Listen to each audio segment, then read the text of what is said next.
Charlotte Fire Department, the time is now 0800 hours. Battalion 9 alarm.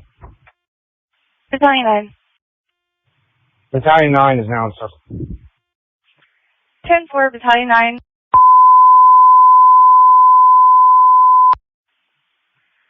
Charlotte Fire Department announcement. Attention all personnel. Effective this morning, the Charlotte Fire Department has officially placed Battalion 9 in service, operating out of Firehouse 11.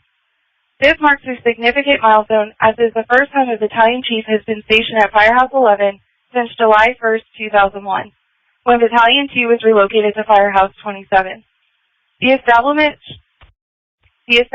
of Battalion 9 is the first edition of a new battalion since Battalion 8 was introduced on May 9th, 2009.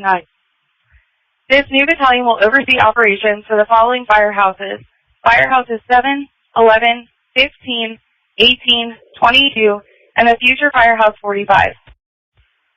Fire Alarm extends its congratulations to Battalion 9 and expresses our gratitude for their continued commitment to serving the community. The official in-service time for Battalion 9 is 0800 hours. End of announcement, KRM 783.